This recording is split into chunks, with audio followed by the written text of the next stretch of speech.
Sehr geehrte Damen und Herren, ich darf Sie hier Уважаемые дамы и господа, от имени Польско-немецкого фонда сотрудничества я бы хотела поприветствовать вас сегодня. Очередной раз мы приглашаем вас на мероприятие под названием «От пакта Риббентропа-Молотова до нападения на Советский Союз». Вы знаете, что это очень сложная историческая тема, и мы, наш фонд, стараемся совместно с нашими соседями и партнерами обратить внимание на различные аспекты этой темы. Поэтому я надеюсь, что в течение ближайших часов мы сможем показать вам интересные новые взгляды на эту тему. Желаю вам интересного мероприятия. Спасибо за внимание. Для меня большая честь быть сегодня на завершающей части конференции «От пакта Молотова-Риббентропа до нападения на Советский Союз». Прежде всего, от имени немецко-белорусского общества я хотела бы поблагодарить участников конференции за то, что они приняли наше приглашение поддержать эту инициативу и принять участие в разговоре. Наших партнеров Фонд немецко-польского сотрудничества и Немецко-украинский форум за помощь в организации конференции, наших медиапартнеров Еврорадио, а также Министерство внутренних дел Германии за финансовую поддержку этого проекта. Важно помнить, что историческая память определяет не только наше прошлое, но и нашу позицию в будущем. Стремясь к объективной дискуссии о Второй мировой войне, не стоит забывать об огромной сложности событий того времени и о разных точках зрения на произошедшее. Такие конференции, дискуссии и встречи помогают наводить мосты между народами, укрепляя взаимопонимание на почве общей истории и культуры. Я искренне желаю всем нам плодотворной работы, интересных выводов и, надеюсь, новых стратегий для сохранения не только исторического единства, но и многообразия культуры памяти.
Определенных вещей мы не замечаем. А сейчас от всего сердца приветствую вас еще раз в рамках этой первой дискуссии под названием «Война и геноцид на Востоке. От противоречивых нарративов до дифференцированной дани памяти».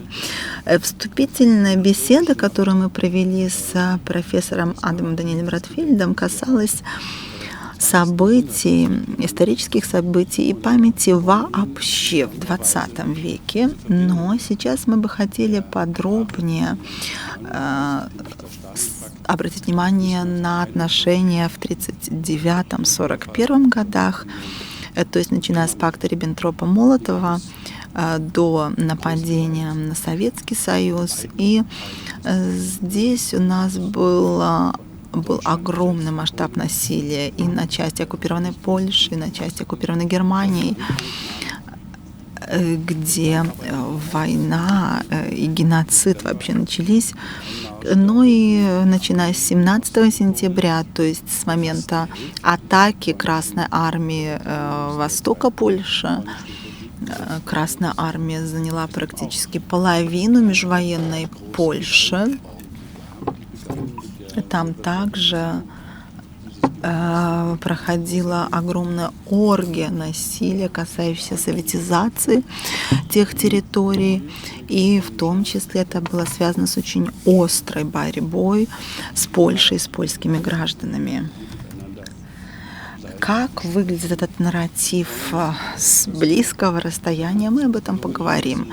Я очень рад, что у нас получилось пригласить таких важных дискутантов, которые в каждой из наших стран представляют собственную точку зрения и собственный взгляд. Господин кандидат наук Лукаш Каминский, 4 года он руководил ИПН, Польским институтом национальной памяти, здесь, в Варшаве. Это институт, учреждение, которое очень широко сотрудничало с учреждениями соседних государств, в том числе и с Германией, поэтому я очень рад, что у меня есть возможность сегодня с вами встретиться. Господин Антон Дробович приехал к нам из Киева. И сейчас он также является представителем Украинского института национальной памяти и расскажет нам об украинской точке зрения, а также о понимании и о видении того периода, о котором мы сегодня говорим. История, о которой мы сегодня разговариваем, для многих,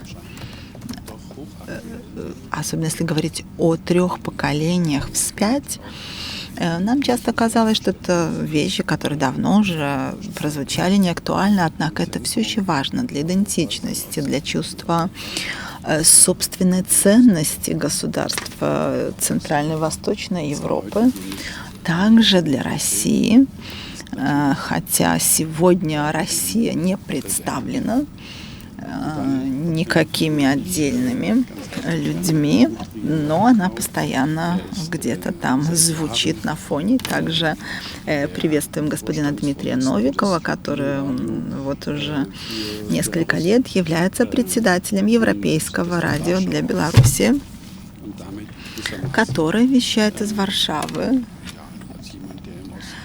вещает на Беларусь, и это человек, который был воспитан на Востоке. Хотя я тоже воспиталась на Востоке, я знаю, насколько важной была информация на Западе в то время.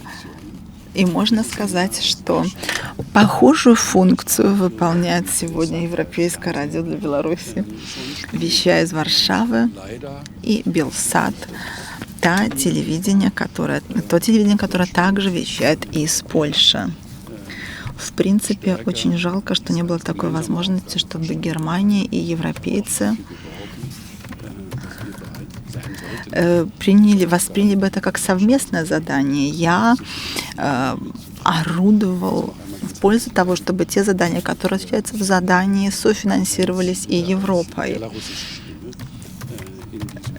Также еще раз благодарю вас за присутствие. Это будет белорусский голос в этом хоре. И последняя, но не менее важная участница, госпожа профессор Клаудия Вебер, которая, к сожалению, сегодня только по интернету с нами связывается, поскольку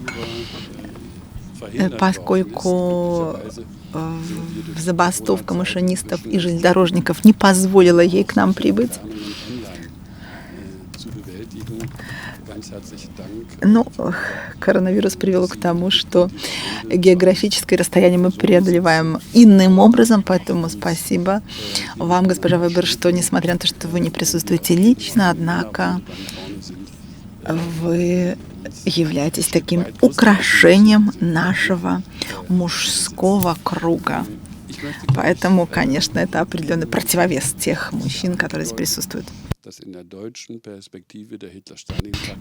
Я бы хотела начать с вашего высказывания, госпожа профессор, поскольку я говорила о том, что в немецкой перспективе пакт Риббентропа-Молотова не играет большой роли в современном видении истории.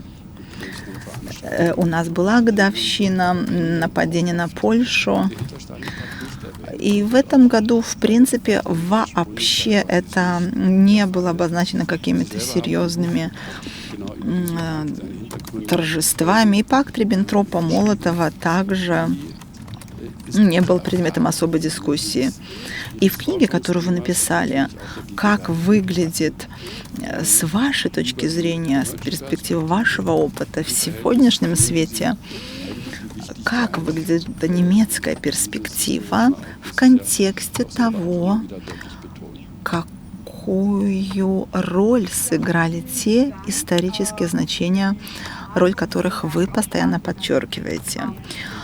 Большое спасибо за вопрос, а также за то, что в этом составе я могу участвовать в дискуссии с вами.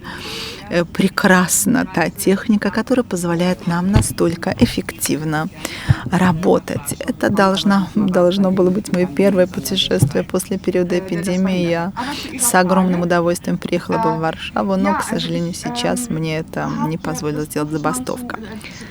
Возвращаясь к теме, действительно, я написала книгу, которая была опубликована в 2019 году. И сразу же в начале стоит сказать о том, что это не очень приятное чувство, когда говорится о пакте Риббентропа-Молотова. И эта тематика в немецкой историографии очень редко обсуждается. Это стало мотивацией для меня. Мотивацией для того, чтобы заняться данной темой. Конечно, я бы не хотела таким образом сказать, что в Германии вообще не занимаются этой темой. Но мой тезис был таков, что в Германии также иконография, фотографии Риббентропа в Кремле со Сталиным и Молотовым, это известно. То есть сам пакт Риббентропа-Молотова, он, конечно же, известен в историографии Германии, но 22 месяца практики, то есть сотрудничества, немецко-советского сотрудничества тайных служб между НКВД и СС, а также последствий пакта Риббентропа-Молотова для всей Европы и для нарратива Второй мировой войны. Здесь я должна сказать, что по сей день вплоть до нашей действительности, до сегодняшнего дня у нас есть чувство дискомфорта, то есть тематика этого вопроса, обсуждение его в 90-е годы, по моему мнению, было намного более открытым, более искренним. И сейчас этот дискомфорт снова нарастает, когда мы об этом начинаем говорить, что, конечно, нехорошо, поскольку много вопросов с точки зрения научных исследований в немецко-советских отношениях, многие вопросы остаются невыясненными. И особенно, кстати, в контексте годовщины в этом году немецкого нападения на Советский Союз говорится о том, что в отличие от того, что было в 90-е годы, сегодня мы находимся в фазе определенного переломного момента в контексте геополитики не только с момента катастрофы в Афганистане. Афганистан еще раз показал нам, насколько хрупок Запад, если можно так сказать. Но и эта переориентировка геополитики, она связана в том числе с новым толкованием исторических событий, и это, мне кажется, видно очень четко. До того, как я перейду до 80-й годовщины, действительно мы имеем дело с такими игроками, как Китай, Россия, которые в какой-то степени очень мощно, как мне кажется, делают вызов европейскому историческому нарративу. Я думаю, что по отношению к Китаю даже не буду затрагивать этой темы, это не наша, мы этого сегодня не обсуждаем, но 5-метровый памятник в Тревире, памятник Марса в Тревире,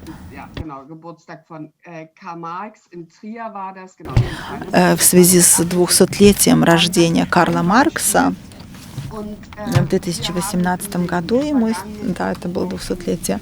А в любом случае, в течение последних недель в нашем контексте было 80-летие плана Барбаросса. Мы также заметили, что с российской стороны есть два направления, которые презентуются. В 1941 году, до 1939-го, то есть пакт Риббентроп-Молотов, он был прелюдией собственно, к войне. И Великая Отечественная война, и российский нарратив, он также старается европеизировать эти взгляды. То есть фаза Второй мировой войны, она очень важна, она начиналась в 1941 году.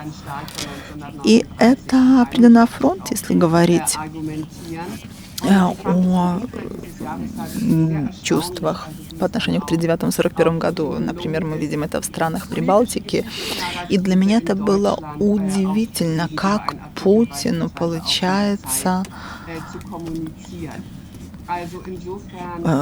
благодаря статьям, например, в газете «Цайт» передавать немецкому общественному мнению именно в контексте этого важного периода Второй мировой войны собственные мысли. И поэтому я считаю, что то, что мы занимаемся пактом Риббентроп-Молотов, это снова же очень важно. И я не очень охотно вижу, что это воспринимается как историческая тема.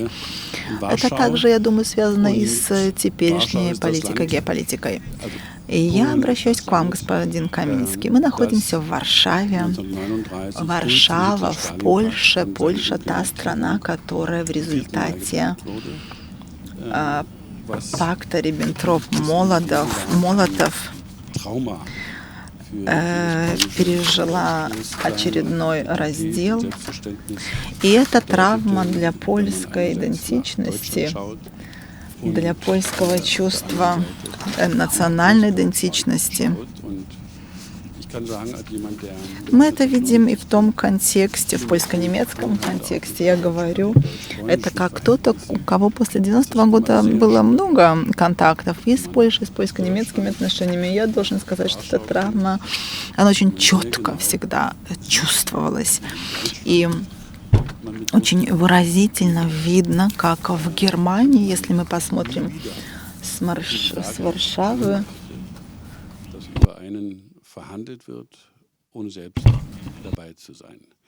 то есть что нужно сделать, чтобы никогда больше не оказаться в такой ситуации, когда речь идет, когда конкретно в стране принимаются решения над ее головой. И любая политика по отношению к России, которая ведет либо Германия, либо весь Евросоюз, эта политика должна согласовываться в Европе. И у Польши здесь есть свой вклад, который необходимо учесть, который нужно включить в эту дискуссию. Так выглядит мой теперешний опыт в контексте сегодняшней ситуации. И мне кажется, что мы очень мало знаем в Германии на тему польского опыта этого периода 1939-1941 годов. И в двух частях Польши, как занятой Германией, так и занятой Советами. И об этом, что происходило там. Но, как уже прозвучало в названии нашей дискуссии, различия нарративов и различия памяти действительно существуют по отношению к тому периоду. Есть разные перспективы, которые сопутствуют этому. И, несомненно, для Польши опыт Второй мировой войны и вообще начало этой войны, в частности, является очень важным и создает определенные рамки нашего взгляда, в том числе и на современную действительность. И здесь, безусловно, еще многое нужно сделать для того, чтобы мы могли лучше понимать друг друга. Может быть, я использую один конкретный пример. И если я не ошибаюсь, то в Германии очень часто в контексте советско-немецкой войны до 1941 года использовалась распространилось понятие войны на уничтожение. С польской перспективы, например, если говорить о польские интеллигентские круги, самая плохая вещь произошла весной 1940 года, когда одновременно проводилась немецкая акция, направленная против польских элит, и с другой стороны было катынское преступление, которое принесло огромный ущерб польским элитам, поскольку стоит помнить о том, что речь шла не только про профессиональных офицеров, но и про резервистов, среди которых были представители многих профессий. И я думаю, что для взаимного понимания мы должны видеть эти разницы и понимать, почему, например, мы настолько чувствительны в Польше на все эти проявления договоренностей о нас без нас. Ведь у нас в Польше сейчас еще очень актуален вопрос Nord Stream 2, независимо от того, кто. Если, да, у нас Nord Stream 2 вызывает определенные ассоциации. Если же мы говорим о 1941 году, то ведущим сюжетом нашего 1941 года это важный момент нашей встречи, и мы должны помнить о двух системах оккупации, о двух системах репрессий. С польской перспективы можно сказать, что этот нарратив также сложен, даже внутренне сложен, поскольку польский опыт 1941 года был очень разным. С одной стороны, воспринимали начало польско-советской войны в Варшаве, где, например, можно было связывать с этим определенную надежду, что два оккупанта в конце концов столкнутся носом, лбами.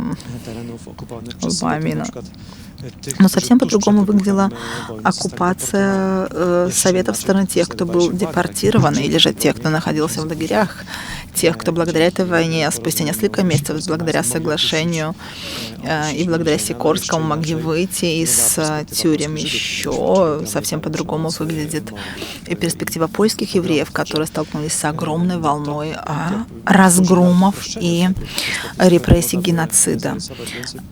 Тут перспектив может быть больше, и все это показывает, что даже во внутренней дискуссии об этих драматических событиях имеют место определенные проблемы, и тем более они касаются более широкого опыта.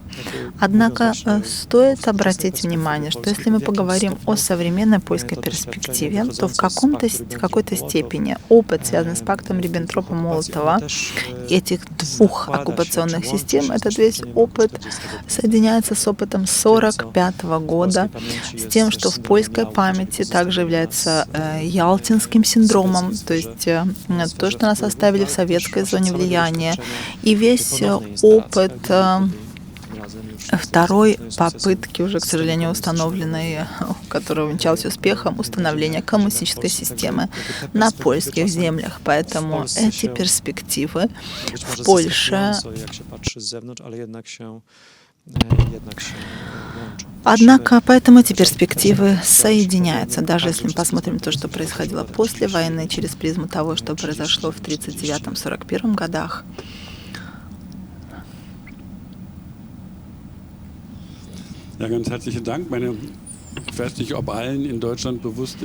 Большое спасибо. Не знаю, все ли в Германии понимают все то, что восточная граница, граница Польши, которая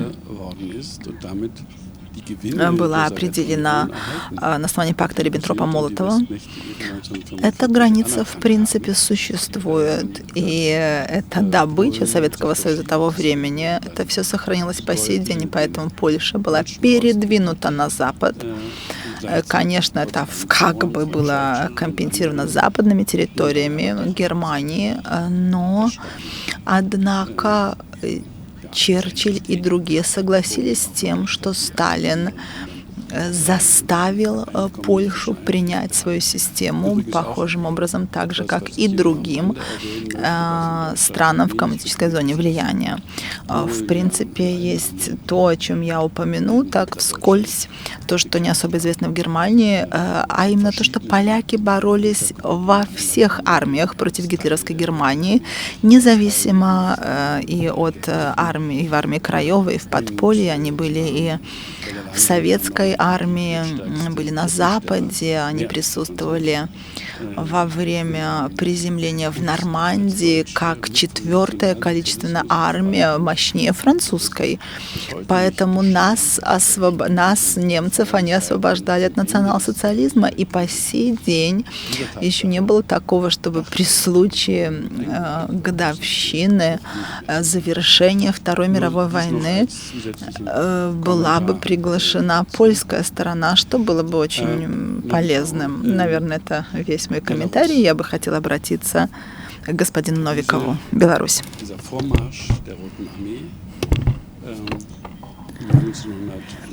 Это нападение Красной Армии в 1939 году в нарративе Советского Союза.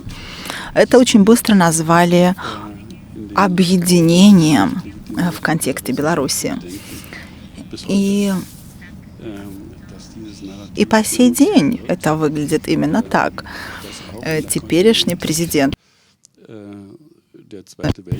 невыбранный президент Беларуси, по сей день использует такой нарратив. И эта война 41-45 годов, Великая Отечественная война, она и в Беларуси также называется, похожим образом, как и в России. И это восточная часть Польши, то есть, а также западная Украина, часть Беларуси. Это не была, конечно, наиболее развитая часть межвоенной Польши. Там жили и белорусы, и евреи, а также другие национальности. В любом случае, многие белорусы смотрели позитивно на Красную Армию в начале. Но очень быстро пришло разочарование, поскольку оказалось, что этот вход, это вступление Красной Армии был не освобождением, а началом советизации. И, в принципе, по сей день, в прошлом году и в этом году Лукашенко эту историческую перспективу выбирает как тему и постоянно к этому возвращается. Многие историки потеряли свою работу, свои должности. Это борьба за историю сегодня в актуальной ситуации, определенной депрессии, сначала такого порыва в Беларуси, а потом депрессии. Играет ли это также какую-то роль? Могли бы ли вы что-то сказать нам об этих отношениях? Очень сложная тема, очень широкая.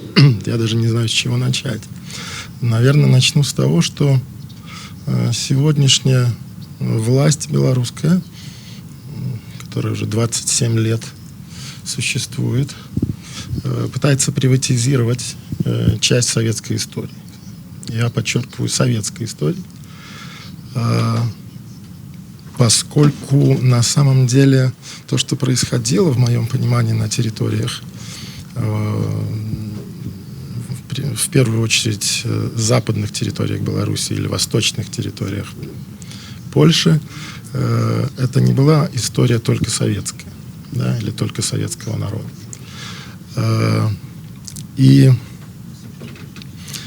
если обращаться к аудитории немецкой, может быть, не совсем корректное сравнение, но понять то, что происходило, можно потом, то, что произошло в 1945 году там, в Магдебурге и так далее, когда Германия была разделена на две части, и как раз те немцы, которые жили в восточной части, они представляют себе этот режим, который пришел на их территорию, оккупационный. С одной стороны, их освободили от нацизма, с другой стороны, пришел совсем другой режим. Да? Я помню немцев, с которыми общался там в конце 70-х годов, молодыми людьми, которые... для них было тоже очень тяжело. Да? С одной стороны, дружба между Советским Союзом ДДР, Deutsche Demokratische Republik, да? А с другой стороны, вот эта вот память, которая осталась, да? То есть оккупанты, которые находятся в Беларуси, это, возможно, немножко выглядит иначе, поскольку она была разделена тогда, она сегодня страшно разделена, это большая проблема. Может быть, не пополам, но как минимум на 3 части, да, разделена. Есть вот это вот советская, есть вот это вот не советская, которая стремится вперед, к демократии, к развитию. Вот. Есть те, которым не важно, что происходит, которые просто хотят жить, и вот эта вот обаяковость, это по-русски, как это, когда люди просто не хотят принимать решения, их не интересует, что происходит. Это все вместе один большой сложный такой клубок. И надо понимать, что все-таки для меня лично война началась в 1939 году, потому что часть земель восточных перешла, в конце концов, тех территорий, просто расширилась на запад. Да? И Беларусь через это, соответственно, получила возможность получить свою государственность в дальнейшем. Да? И на этом пытаются сегодня спекулировать, потому что это был непростой процесс, это был выбор между советской фактически оккупацией,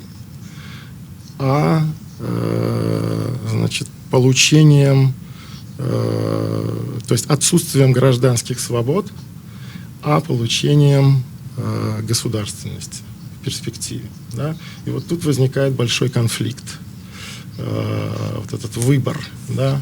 Что важней. Да? К сожалению, мы находимся вот в такой ситуации сегодня, и до сих пор общество разделено. Да? И поэтому кому-то ближе нарративы, связанные с Великой Отечественной войной, а кому-то со Второй мировой. Да? На самом деле, для меня, то есть и те, и другие имеют право на это, потому что их семьи участвовали в этом, но надо открыто ставить вопрос. Что происходило? Надо об этом говорить. То есть только через диалог мы можем прийти к тому, чтобы все-таки рассказать о том, что происходило. Нет правды с одной или с другой стороны. Есть. Только диалог позволяет это сделать. К сожалению, как вы сами сказали, сегодня те историки, которых, к сожалению, здесь нет, они бы рассказали вам намного больше, да? Они просто не могут присутствовать, потому что у них будут проблемы, с их семьями будут проблемы. Те, которые представляют другую, условно говоря, альтернативную точку зрения от режима сегодняшних властей белорусских, да? Вот. Если бы у них появилась возможность это говорить. Сегодня переписываются учебники в Беларуси. То есть постепенно мы уже надеялись, что идет движение вперед. Мы наконец-то начинаем, вот эта память начинает отрезвляться, она начинает расставлять все на свои места. Мы шли вперед. И вот с приходом вот этой вот советской назад идеологии все откатывается назад, переписываются учебники, создаются искусственные нарративы. В результате раскол в обществе увеличивается. Вот. И, к сожалению, поскольку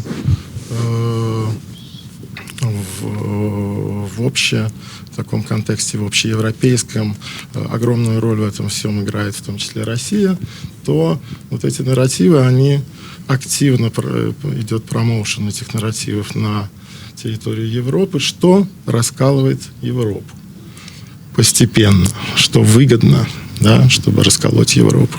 И так как пакт Молотова-Риббентропа в в какой-то степени расколол Европу когда-то, так сегодняшнее, то, что происходит, тоже постепенно начинает Европу раскалывать. Это играет на руку России. И я, честно говоря, не знаю, что с этим делать, кроме вот этого вот открытой дискуссии, которую вы, собственно говоря, и представляете сегодня. И это очень здорово.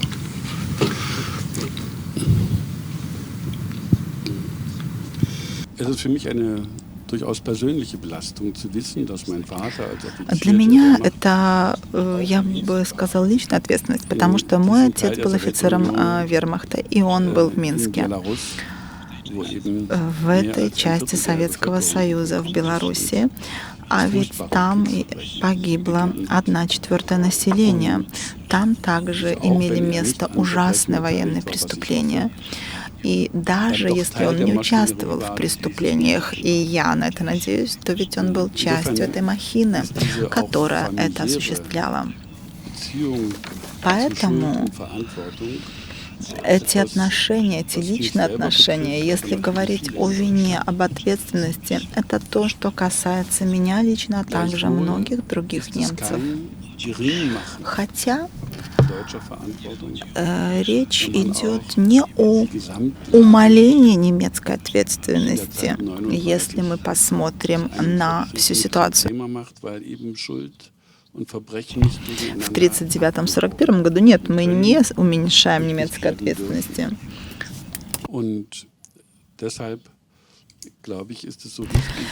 Да, мы не хотим уменьшать чувство вины. Мы не хотим этого преуменьшать. Мы хотели бы честно поговорить об этом, и тогда мы будем в состоянии спросить, а какое это имело значение для конкретных людей.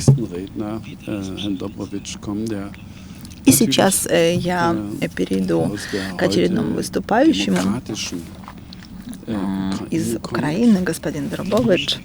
Вы приехали к нам из демократичной Украины, Украины, которая уже оставила за собой нарратив Великой Отечественной войны. И сейчас, занимаясь опытом Украины на Западе и на Востоке, можем сказать, что этот опыт был разным. И, насколько я знаю, это и далее процесс дискуссионный. Но я бы хотела услышать кое-что на эту тему и буду вам благодарен за это. Спасибо. Перш за все, я би хотів підкреслити, що повнота відповідей на запитання конфліктних наративів, пов'язаних з Україною і Польщею, Росією і Україною, Росією і Польщею, Німеччиною і Польщею, Німеччиною та Україною, а також рядом Балтійських країн і обов'язково Білорусю, не можна зрозуміти і вирішити, якщо не переміститися трішки раніше в часі. А саме на початок століття, виникнення Радянського Союзу. Як взагалі виникли території Радянського Союзу і Радянські Республіки. Тому що саме там лінія Керзона, одна історія, як демаркувалася, розвал Російської імперії, і невеличкий спалах на 5 років національних рухів в Україні, в Білорусі, в Польщі, в Латвії, Естонії. У кожної своя історія зі своїм виходом. І тоді багато цих країн в Польщі вдалося тоді, в тому числі за допомогою військ Української Республіки, яка з 1917 по 21 рік намагалася утвердитися як незалежна республіка. Польщі, наприклад, вдалося побудувати республіку і незалежність, і навіть відбити напади Червоної армії і не дати поширитись революції, так званій, на всю Європу, і відстояти свою незалежність. Україні тоді не вдалося. Тобто Україна створила державу, проголосила, були міжнародні угоди, посольства в десятках країн світу, але потім більшовицькі війська знищили Україну. трагедія полягає в тому, що в самих цих більшовицьких військах, хоча, звісно, локомотивом були росіяни і ленінська вся ця історія, було дуже багато українців. Які також, і це те, про що абсолютно сказав слушно білоруський колега, ми тоді теж вибирали частина нашого суспільства, людей, які були етнічними українцями, вірили в Україну, мріяли про Україну. Хтось в якийсь момент здався і сказав, окей, хай буде Совєтська Республіка. І вони тоді поступилися і отримали суб'єктність політичну, але фейкову. Тому що Ленін і компанія обіцяли, що це буде рівні республіки союзні, але це була брехня. Вони не мали суб'єктності. Польща відбилася і мала суб'єктність. Україна, Білорусь і так далі втратили суб'єктність за цими радами, за ширмою цих рад. І це просто надзвичайно важливо, щоб зрозуміти ситуацію в Східній Європі. Якщо з цього не починати, тому що саме тут лежать протистояння між Україною і Польщею, яка в історичній площині точиться до сих пір. Саме тут розуміння ситуації з Білоруссю, саме тут розуміння ставлення, знову ж таки, Литви, Латвії, Естонії до вторгнення Радянського Союзу до них. Саме тут розуміння ставлення поляків на атаку Радянського Союзу в спину їм 17 вересня 1939 року, через трошки більше, ніж 2 тижні, як нацистська армія громила польську армію. Поляки відчайдушно захищалися. Надзвичайно сміливий захист. Вони боролися. І тут інша імперія тоталітарна б'є в спину. І Європа про це сьогодні дуже часто забуває. А чому забуває? Відповідь в метанаративі, великому метанаративі. Дуже простому. Були хороші хлопці і погані хлопці в Другій світовій війні. Хороші хлопці, а хто це? Альянс, союзники, перемогли поганих хлопців, нацистів і їх союзників. Але проблема в тому, що ці хороші хлопці, якісь хороші хлопці здались і щось там не зрозуміло, чим займалися, і тільки самі сміливі з них були в спротиві. Інші хороші хлопці допустили цю війну, благословляючи Гітлера з'їдати по шматку. Треті хороші хлопці дійсно були самі хороші, сиділи дистанційно і включилися у війну, коли вирішили, що вже пора. Дуже складна історія. Етично дуже складна історія. Це не А четверті хороші хлопці 2 роки були союзниками з нацистами. Замовчували Голокост. Ми от нещодавно відкрили виставку про ленд-ліз і ціна перемоги, зброя перемоги. І один з перших банерів був перелік того, що Радянський Союз поставив нацистську Німеччину перед 41-м роком. Такий собі ленд-ліз від Сталіна до Гітлера. Всі ці речі майже невідомі, не дискутуються, бо це проблемна історія. Тут не виходить чорне і біле. Але це чорне і біле було дуже вигідно всім довгий час. Радянському Союзу, звісно ж, тому що треба було якось неудобно как-то получилось. 2 роки були союзниками нацистів. Неудобно, да. Ну, правда така. І Росія не може нормально на це реагувати, на ці 2 роки зараз. Бо Росія взяла ідею Радянського Союзу, взяла пафос перемоги в Другій світовій війні собі на знамена, і їй ці 2 роки нікуди не вписуються. Тому міф про Велику Отечественну війну починається з 41-го. Бо як тільки додаєш 39-й і 40-й, як-то вже якось незручно виходить. Це важливо розуміти, це такий контекст.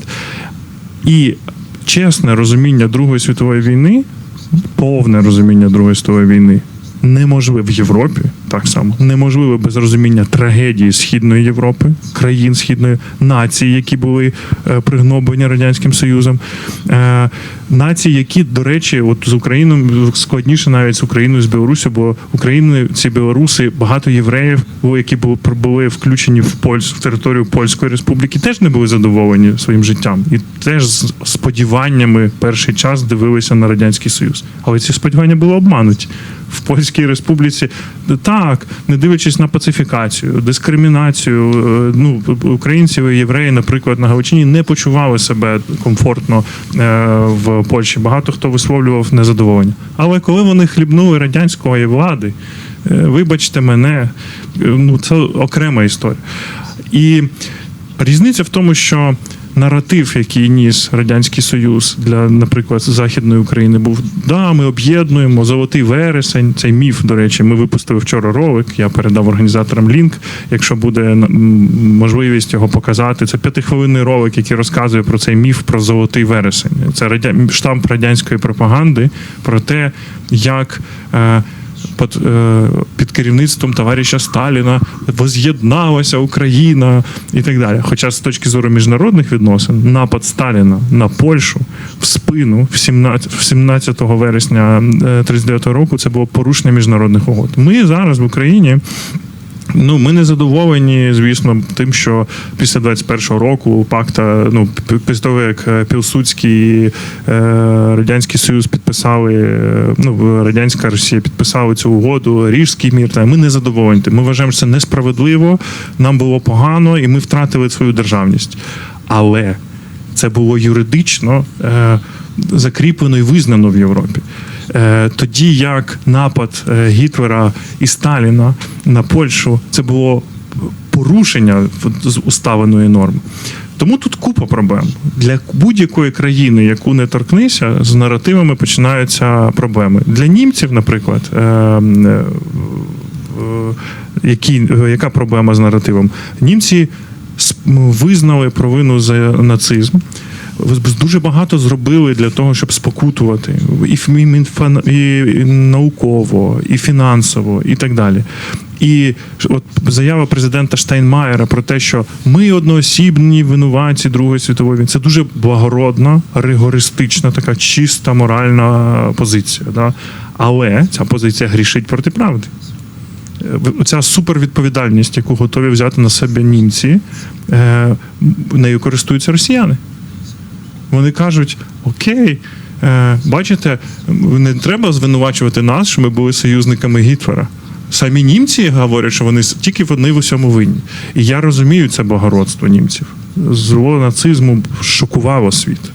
Але для таких країн, як Україна, Білорусія, Латвія, Естонія, Литва, з цієї фрази починається дуже страшна історія. І Польща, до речі, теж. З цієї фрази починається дуже страшна історія, тому що всі злочини радянської комуністичної системи, вони тут же ховаються в тінь. Проблема ще в чому? Що з одного боку Україна виграла від післявоєнного поділу світу і після Другої світової війни, тому що ми дійсно отримали кордони, але і російська пропаганда всіляко нам підкреслює: ви не можете критикувати пакт Молотова-Ріббентропа, бо ви через цей пакт отримали свій кордон з Польщею. Мовляв, це чесний кордон, бо там етнічні землі українські. Білоруси так само, мовляв. Але тут є одна брехня, дуже важлива. Ні білоруси, ні українці, ні поляки не отримали свій кордон в результаті пакту Молотова-Ріббентропа, а тільки в результаті воєнних Тегеранської, Ялтинської і потім повоєнних домовленостей, в тому числі формальних домовленостей, які укладав Радянський Союз і Польща. І також завдяки від 7 до 8 мільйонів українців, в тому числі 1,5 мільйона українських євреїв, які загинули в Другій світовій війні, на моральному відчутті цієї втрати базується наш кордон. Тільки так.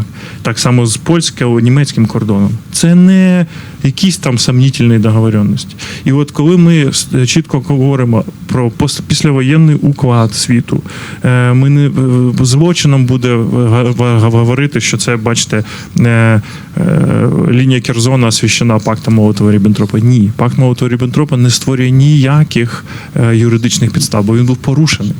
І тільки після війни був утверджений. І так далі. Що я тут би хотів, тут довго можна говорити, у мене тут цілий склад проблем, плюс ви підняли неймовірну кількість з них. Я єдине, що чітко можу сказати, що зараз існує дуже загрозлива тенденція в світі, що деякі країни, от я буквально нещодавно мав розмову з одним дипломатом, казав мені: ми знаємо, що на події можна дивитися широко. Але нам це не потрібно, сказала ця людина.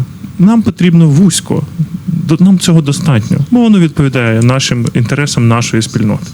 От я закликаю нас бути дуже обережним, бо з такого вузького погляду народжуються дуже небезпечні речі. Оце широкий погляд, який ви пропонуєте, за який зараз в Росії можна сісти у в'язницю, бо закон такий прийнятий. Не за який в Білорусі можуть виникнути проблеми, за які в Україні поки що дискутується вільно, але теж є сили, яким не подобається, що ми говоримо Друга світова, Велика Отечественна, яка різниця і так далі. Тому давайте триматися оцього відкритого, чесного діалогу.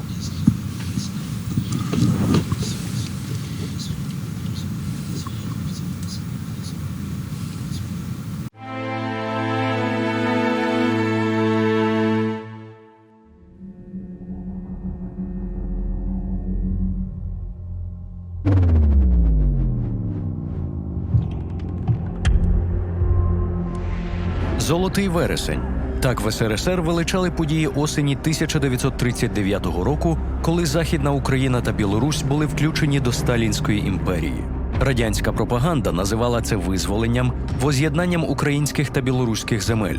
Насправді це була збройна агресія СРСР як союзника нацистської Німеччини проти Польщі, до складу якої тоді входили західноукраїнські та західнобілоруські землі. 23 серпня 1939 року СРСР і Німеччина підписали пакт Молотова-Ріббентропа, де в секретному додатковому протоколі узгодили, як поділять між собою Центрально-Східну Європу. Ja, herzlichen Dank, Frau Weber. Wir haben jetzt nun verschiedene Perspektiven, die Ihnen alle nicht Большое neu спасибо. Я обращаюсь к госпоже Вебер. gehört. Was würden Sie sagen, wäre eine wichtige Botschaft Ну, а что бы вы сейчас für uns сказали на эту in der тему? deutschen Erinnerungskultur, Какие die из wir этого stärker следуют wahrnehmen müssen, выводы для немецкой wenn wir культуры памяти? auf diesen Чем Teil мы Europas должны und здесь auf diese больше Zeit заняться, damals sehen? если посмотреть на эту часть Европы и на те времена?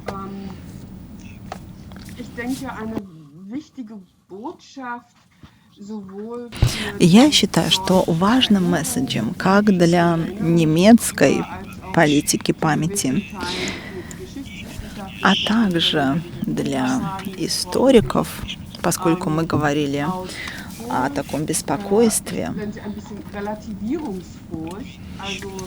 И мы здесь должны подойти к этому следующим образом. Мы должны подойти к этому релативно и посмотреть на всю эту сложную историю и национал-социализма, и сталинизма, и в контексте стран на Востоке, в контексте прибалтийских государств. Мы не хотели бы здесь уменьшать немецкую вину. Мы должны скорее заниматься не только преступлениями нацистов. Мы не можем исключить и советскую историю из этого контекста. Конечно, я могу понять, что есть такое опасение относительности. Я также это исследовала в своих научных работах. Я думала, что же произойдет, если я, немка, буду заниматься сотрудничеством между сталинизмом и гитлеризмом. И необходимо сказать, что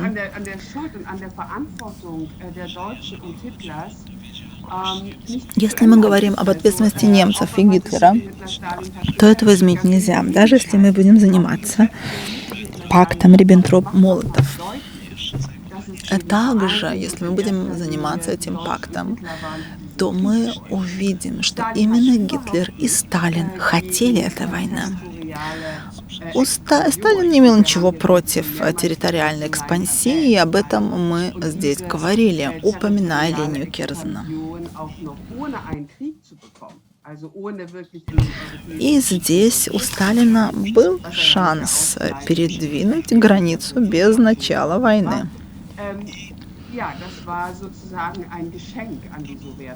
И это просто был подарок Советскому Союзу. Сталин не хотел войны. И здесь, безусловно, однозначно вина лежит по стороне Германии. И мы действительно не должны бояться того, чтобы заниматься этими сложными темами. Здесь речь идет не об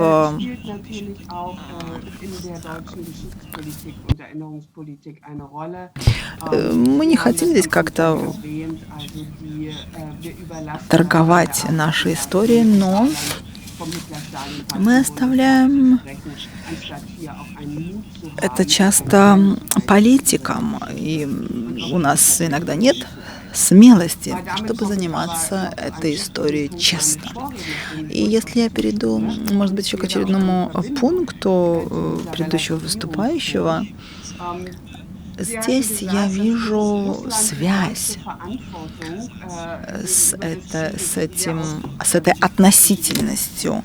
Россия и немецкая ответственность за войну. Здесь мы можем говорить о политике, об истории, о Путине. Мы знаем, что он использует политику, историю как инструмент. Поскольку я уже упоминала об исторической политике Путина, а также о попытке говорить о Великой Отечественной войне 41-45 годов, то есть, да, это европеизируется, и это себя оправдывает. Также в связи с немецкой политикой памяти и чувством ответственности. Я, как академический преподаватель, университетский преподаватель, воспринимаю это критически. И необходимо сказать, что если мы посмотрим на пакт между Сталином и Гитлером, то он не уменьшает ответственности Германии за войну. И мы просто должны и дальше заниматься сложными темами. Таково было бы мое желание. Да, я также благодарю вас от всего сердца. На основании этого я могу сказать, что мы в том числе видим то, что мы не хотим как-то смотреть относительно на данную картину. Без данного пакта не было бы преступления. Это, в принципе, мы не занимаемся релятивизмом. Мы занимаемся ответственностью в Германии в данном контексте. Здесь говорилось об акциях Германии против польских элит. Эта акция развивалась параллельно с преступлением, совершенным в отношении польских офицеров, а офицеры — это также были элиты.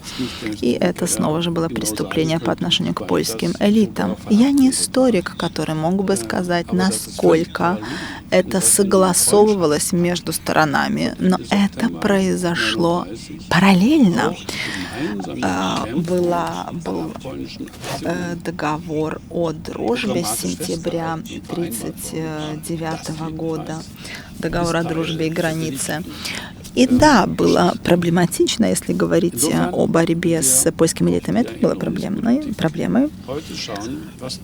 Если мы говорим о политике памяти, когда мы ее анализируем, то мы должны задать вопрос, что мы можем сделать для того, чтобы учесть эту дифференциацию. Конечно, Путина мы не изменим, но в России есть и другие, те, кто говорит об этой теме, не только мемориал, который вот уже 30 лет функционирует в России, который занимается этими различными темами, которые касаются соседних государств.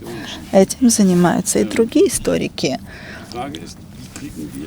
И у нас здесь возникает такой вопрос, каким образом мы можем ввести больше изменений в диалог, как его сформировать. Мы видим, что ситуация такая, какая она есть между Польшей и Украиной. Здесь нет единого мнения. Видите ли вы возможность вести более такой мощный, интересный диалог? Господин Каминский, пожалуйста.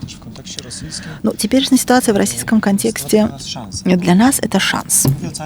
Я говорю обо всем регионе, в том числе в отношениях между Польшей и Украиной, но и обо всем регионе, поскольку вообще наша история XX века, она состоит из многих драматических элементов, о которых мы должны разговаривать. Этот диалог не всегда легкий, особенно в последние годы. Но у нас есть определенные общие моменты. Например, перспектива 1939 года. Для нас она очень похожая. И то, что мы совместно боремся за эту память о пакте Риббентропа-Молотова, о его последствиях, для нас это определенный шанс, чтобы на этой базе мы также формировали диалог. И если говорить о других элементах нашей совместной истории. Однако, как я считаю, стоит в контексте двух этих перспектив нашего региона и России, а также внутри нашего региона, стоит помнить о том, чтобы мы не ставили слишком далеко идущих утопических целей. То есть нам не стоит стремиться к тому, чтобы наше видение будущего, наша память о Второй мировой войне была бы такой же, как российская, или же чтобы польская была такая же, как украинская, либо литовская. Нет, такого не будет. Важно то, чтобы мы, во-первых, были в состоянии вести диалог, который приведет к констатации фактов. А у нас все еще есть огромное количество фактов, несмотря на то, что прошло столько лет. Фактов относительно Второй мировой, которые требуют констатации на базовом уровне. И относительно этих фактов мы должны ранее или позже дойти до взаимного согласия. Мы должны понимать, почему мы иногда по-разному эти факты толкуем. Потому что если мы этого не сделаем, то снова же в более широкой перспективе это будет использоваться. И мы это прекрасно видели в последнее время, например, в отношениях между Польшей и Украиной. Это попытка вмешательства со стороны России и, скажем так, выигрывания конфликта памяти, польско-украинского конфликта памяти. И как раз-таки сейчас это стоит использовать так, чтобы мы этого не оставили. Когда-то мы могли рассчитывать на то, что прошлое, оно уйдет. Со временем эмоции исчезают, уменьшаются, все выцветает, и проблемы истории перестают быть настолько важными. В современном мире это закончилось. В современном мире социальных СМИ, интернета, любая история постоянно может оживать.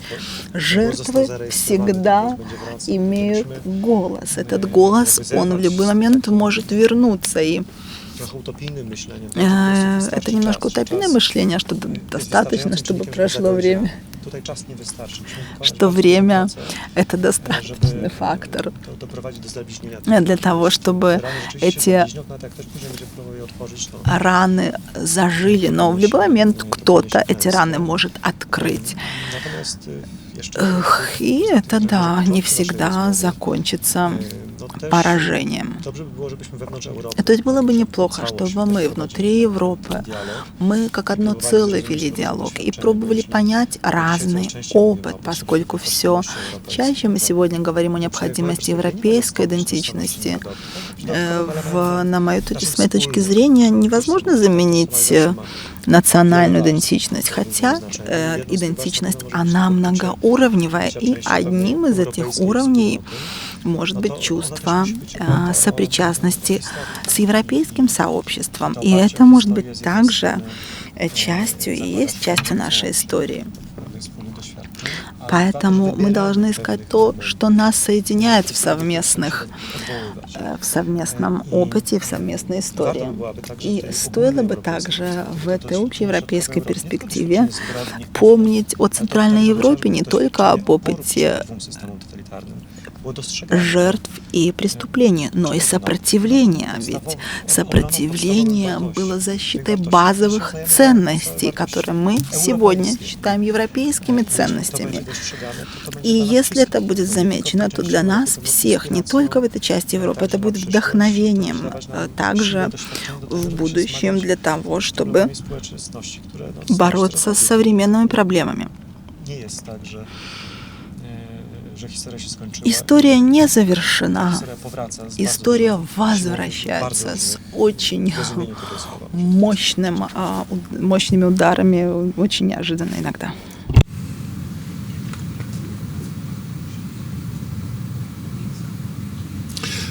Vielen Dank, Herr Dobrowitsch. Sie haben dem zugestimmt.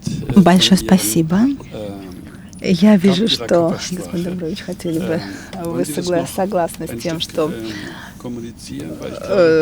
было сказано, или вы хотели бы еще что-то добавить? Я думаю, что мы должны сейчас перейти к такой завершающей части наших высказываний, именно в контексте того, что было сказано господином Каминским в конце, а именно определенной европейской перспективы, которая не означает того, что история Европы для всех должна быть одинаковой. Но если бы ви хотіли це прокоментувати, пожалуйста. Перш за все, я хочу двічі підняти руку за і підтвердити кожне слово, яке сказав доктор Камінський, тому що у нас немає іншого здорового виходу, як допустити кваліфіковане багатоголосся, да? І сприяти всіляке цьому кваліфікованому багатоголоссю різних думок і так далі. Цього дуже бояться такі авторитарні режими, як путінський, тоталітарні, як сталінський і нацистський, і це одна підказка пряма. Роби не так, як вони. Дай говорити правду. Розумієте, тут прозвучало слово «рана» давньогрецькою, травма, перекладається як рана. Рана, яку промили і продезінфікували, а це завжди боляче, має шанс зажити. Рана, яку не продезінфікували, а якось хай воно собі там поболить і воно не є, воно на якийсь час може перестати боліти, але це може вже означати початок гангрени. Тому я дуже прошу, нам треба всім трішки, щоб поболіло в цих відвертих розмовах про складне. Україно-польські стосунки. В Україні немає одної позиції щодо української історії. І я тішуся тому. Слава Богу, у нас немає одної позиції. Бо у нас є приклади, коли стройними рядами люди ходили всі як один. Ось. Тому це перше, що я хотів би сказати. Друге, що я скажу, конкретний дуже приклад. Мені здається, конкретне рішення. Збільшення кількості фахівців, публічних інтелектуалів, які займаються і розбираються в цих. Німців, які розбираються в історії Східної Європи, українців, які розбираються в історії Німеччини. Таких людей повинно бути більше. І раз ми живемо в епоху таких сторітелінгів і нетворкінгів, давайте інвестувати і не лінуватися інвестувати кошти в такі якісні професійні спільноти. Не ті, які на роздрай і на скандали працюють, а об'єднати науковців, створити групу, раду людей, які точно не замічені, не замішані в таких інструменталізаціях, і підтримати їх, щоб вони спрацювали з аспірантами, збільшити таку кількість науковців. От мені, наприклад, дуже не вистачає науковців в Німеччині, які розбираються в темі Голодомору. Наприклад, так само я впевнений, що комусь може в Німеччині не вистачати фахівців з України, які розбираються в темі Німеччини до націонал-соціалізму або в історії Німеччини часів ГДР. Оце спільнота таких публічних, збільшення кількості таких людей, які б мали вплив, це точно нам би допомогло. І третє, шановні друзі, про те, що сказав доктор Камінський, про те, що історія повертається. Подивіться чесно, що відбувається у нас на кордонах. Я дуже співчуваю громадянам Росії, які опинилися в заручниках у їх режиму з дуже простої причини. Все свідчить про зростання ксенофобії за останні декілька тижнів, гучні скандали про дискримінацію неславянських ліц заборону виїзду, спроби дискредитації українців, що в загоні використання, до речі, Другої світової війни. Росіяни розказують, що був загін українських карателів, в якому чомусь тільки 2 українці і 12 росіян. І це використовується для того, щоб нагнітати і посіяти ворожнечу, мова ворожнечі. Ми зараз на порозі дуже схожого виклику. І якщо ми будемо умиротворяти агресора, він піде далі. Ми 7 років, вже 8-й рік Україна воює з Росією. У нас 15 тисяч жертв в Європі йде війна. Поляки прекрасно це розуміють. Ми отримуємо підтримку від багатьох європейських країн. Але ми ж просто шкірою відчуваємо, як радикалізується Схід Європи. І якщо ми не будемо робити заходів, і крім безпекових, ще й гуманітарних, труба.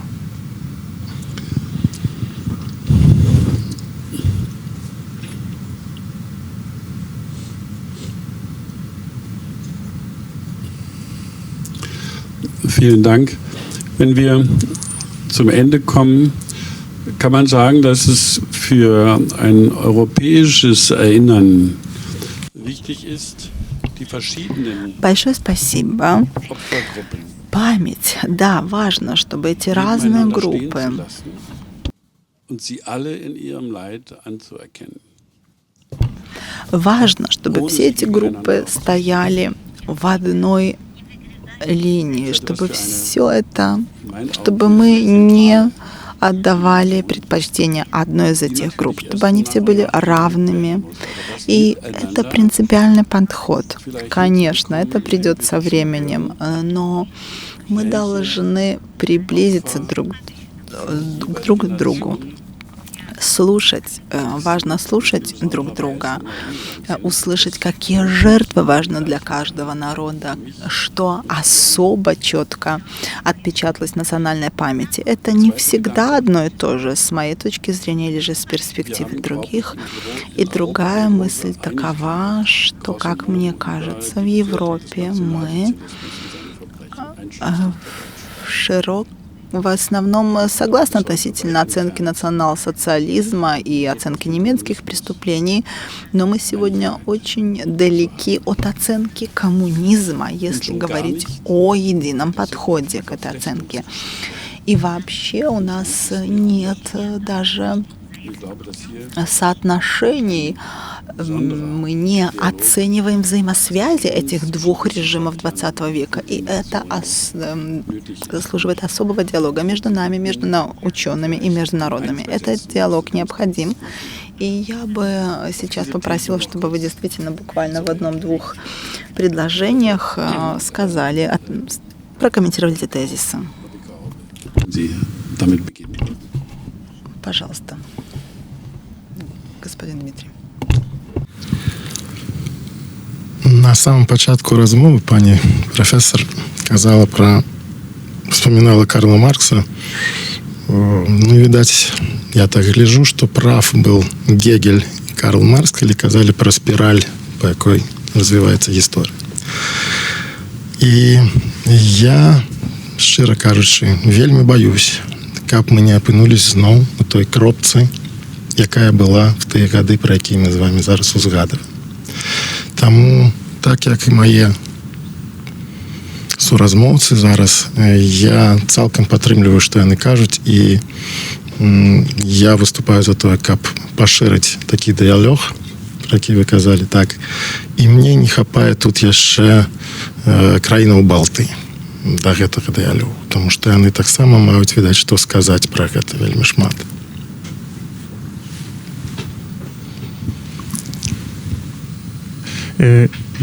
Я хотів би дуже подякувати професору Вебер за роботу, тому що в світі зараз є дисбаланс. Подивіться, скільки резолюцій Генасамблеї ООН засуджують нацизм. І подивіться, скільки засуджує комунізм. І ви дуже здивуєтесь цій статистиці. І мені, і моїм колегам з Білорусі, Польщі, Литви, Латвії, Естонії значно легше долати наслідки комуністичного тоталітаризму, якщо є німецькі науковці, які це досліджують. Тому що не все однаково. Все дуже важливо дослідити. І всі деталі. Тому я дуже дякую за роботу і запрошую всіх не цуратися. Тут йдеться не про применшення вини. Тут йдеться про розбирання в деталях. Без деталей ми просто вийдемо на повтор.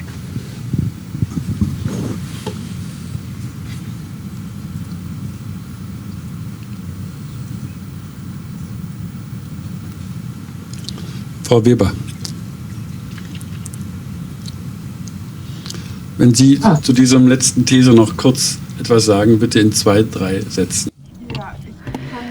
Ну, может быть, вы бы захотели, госпожа Вебер, сказать буквально пару слов в завершение. Я могу только поддержать предыдущих выступающих, сказать, что это была действительно очень трогательная дискуссия, которая затронула много важных пунктов. С моей стороны, смотря позитивно, мы говорили об этом многоголосии, об этом хоре голосов. И, в принципе, сегодня мы не можем найти одной культуры памяти. Мне кажется, что мы как раз-таки находимся на правильном пути к тому, чтобы это многоголосие позитивно учесть, так как история в 90-е годы обозначала следование западным образцам, но растущее значение государств на Востоке приводит к изменению ситуации. Мы постепенно идем в том направлении, что мы действительно серьезно учитываем это многоголосие и то, что иначе функционирует история на Востоке. И это вызывает позитивный отзыв. Поэтому я также за многоголосием и за учетом этого хора разных голосов. Pamięć wymaga kilku czynników. Здесь необходимо помнить о нескольких важных факторах данной дискуссии, о людях, которые показывают, благодаря нашей дискуссии, что есть такие люди. Также, во-вторых, стоит говорить об институционализации. Если говорить о европейской перспективе, то 2 апреля 12 лет назад Европарламент призвал создать Европейский центр документации жертв тоталитарных систем, и это лишь декларация. Нам нужны такие места, в которых эти сложные, часто, но очень этот сложный, очень нужен диалог вести, и также я надеюсь, что на европейском уровне это будет замечено.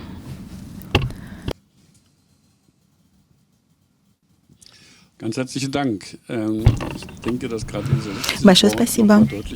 Мне кажется, что эти последние слова четко подчеркивают то, что нам нужна институционализация, нам нужны совместные исследования на европейском уровне, которые нужно вести совместно, нужно их определить, нужен голос и историков, и гражданского общества, как критический голос, в том числе в контексте нарратива отдельных государств. Большое вам спасибо за эту беседу и дискуссию.